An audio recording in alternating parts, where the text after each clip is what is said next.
Good.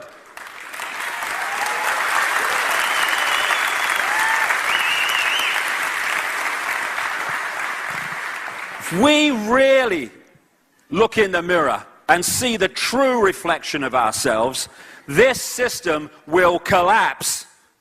As Martin Luther King said, the ultimate measure of a man is not where he stands in moments of comfort and convenience, but where he stands at times of challenge and controversy. We are at that time of challenge and controversy. Where do we stand? Comply or non-compliance? Free your mind from the programming that holds us in little me. Free ourselves from the hypnotic trance we've been put in. It's a mad, mad, mad, mad, mad, mad world, yes. But why? Because what has been kept from us crucially, above all else, is who we are, the nature of life, and the nature of the reality that we live in. I started out after ridiculously outrageous things happened to me about 20 years ago. The top of my head blew off, and it was never the same again. Thank you, God. I started to ask big questions, because unless we ask the big questions, and most people don't, because we're so focused on survival and today, surviving another day, you never get the big answers, how can you? And when you ask the big questions, the world looks very different. You start to realize, for instance, that there is a multi-leveled conspiracy to enslave humanity on multi-levels, mentally, emotionally, and therefore physically. And some other questions I started to ask, and this is where I want to concentrate on in this this first section, because it's so important. Because in the second section, when I get into the conspiracy as it's unfolding today in our everyday lives, that will start to make so much more sense in terms of why society is as it is, why it's structured as it is, why things are done as they are, once we realize what reality is. Who are we? Where are we? What is reality? What is life? How many people in the world actually ask that in their entire lifetimes until they get towards the end, maybe? And when you ask those questions, you realize it's all an illusion. This physical world that we take so seriously, that we think is so real, is just an illusion decoded by our body computer system to give the illusion of solidity. Great American comedian Bill Hicks, who said this: all matter is merely energy condensed to a slow vibration. We are all one consciousness experiencing itself subjectively. There's no such thing as death. Life is only a dream, and we are the imagination of ourselves. Encapsulates it.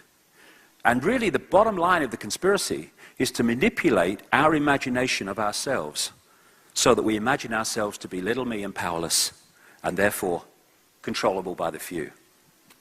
It's all an illusion. It sounds crazy to start with, but for the one and only time in my life, in 2003, in the Brazilian rainforest, I took this psychoactive rainforest plant called ayahuasca.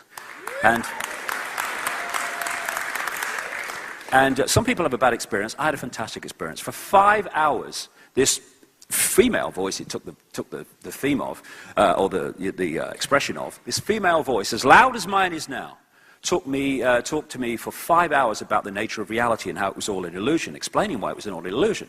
And it was hilarious. I mean, my feet were literally in the air a number of times. It was so funny, because it is funny when you realize what we take seriously. And I came back after that, and I started looking in the scientific area and quantum physics and all this stuff to see if I could support what that voice had said from the mainstream science and the cutting edge of science. And I found that you could do it easily. Why? Because science is a series of disciplines, vast numbers of disciplines, and the buggers never talk to each other. They don't connect their own dots within science. Why? Because they're not encouraged to. Indeed, the opposite. from encouraged to, because once they connect the dots, woo, this is life then. And when you do connect the dots, you realize that if they did, they'd already realized that this reality is an illusion. I talked in London in May last year, and a friend of mine who is a healer and he's a scientist and he works in scientific circles, and he'd done this presentation or been at this event at the Royal Society, like the holy grail of science, mainstream science in London. And he's met all these people, and he comes to my talk, right? You know, I mean, I left school at 15 to play soccer. You know, I never passed an exam in my life. Thank you, God. Okay, so, and he met 4 or 5 of these guys who'd been at the Royal Society, mainstream scientists, and he said, what the hell are you doing here? And they said, well, we've come to hear it how it really is. Because they bloody knew this. But if they talked about it within their science, within their discipline, within their arena, the funding stops, the ridicule starts. And they no longer are able to progress within the mainstream science. Why? Why do you want to? Follow what is. So, all the time we are decoding reality in an apparently solid three-dimensional way. This is an amazing guy. You might have seen some of these on the internet. This is an amazing guy who draws chalk pictures on the pavement, and all the pictures you're going to see are on a flat pavement. But because of the way he draws them, he gets the brain to decode them in a three-dimensional form. He's tricking the brain into doing this. These are all on flat pavements. Incredible guy, what he does. And here's another example. Because the brain is decoding reality, and you can manipulate that, and that's another big thing of the conspiracy, which I'll get to. All these things are optical illusions, tricking the brain to read reality in a certain way, and it can be done on a very deep level, and it is. Again, is that a 7-section box, or is it or image, or is it a box, or what is it? It depends how your brain reads it.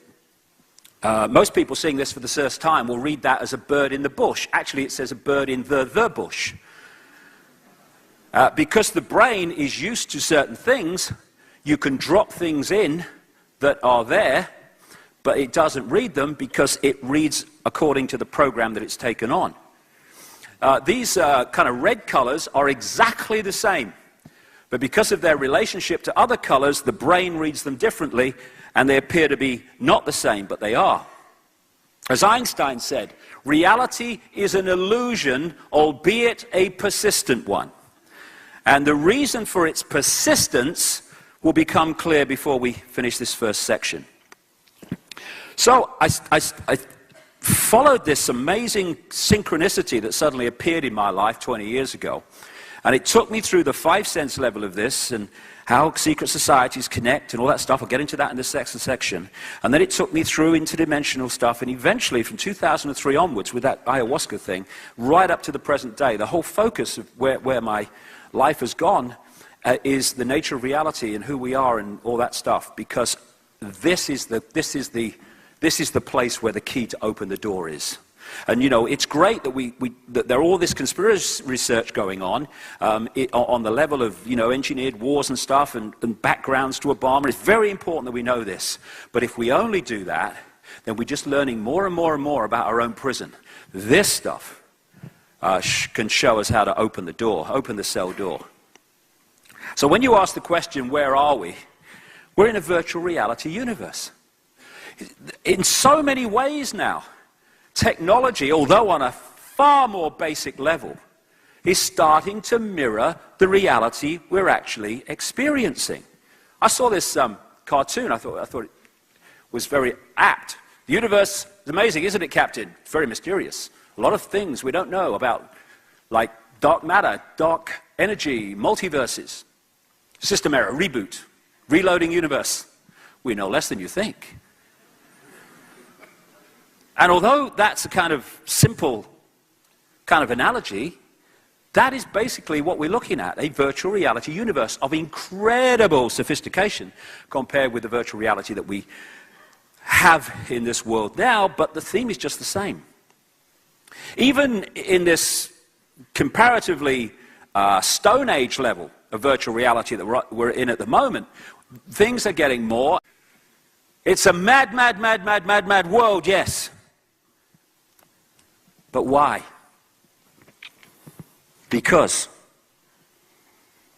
what has been kept from us crucially, above all else, is who we are, the nature of life, and the nature of the reality that we live in. I started out after ridiculously outrageous things happened. Good.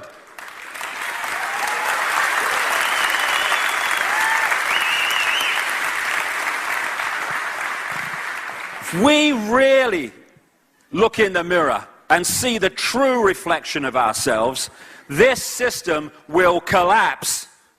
As Martin Luther King said, the ultimate measure of a man is not where he stands in moments of comfort and convenience. The world looks very different.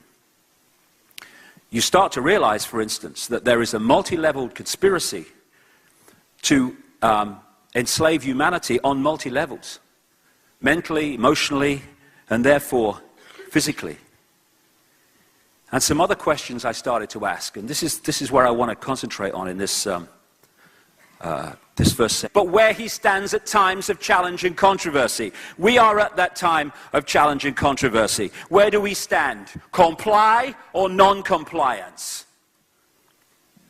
Free your mind from the programming that holds us in little me.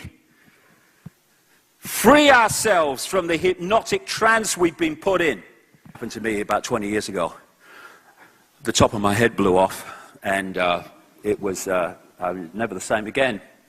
Thank you, God.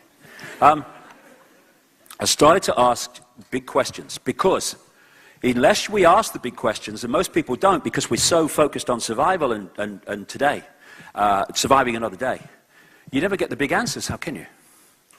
And when you ask the big questions,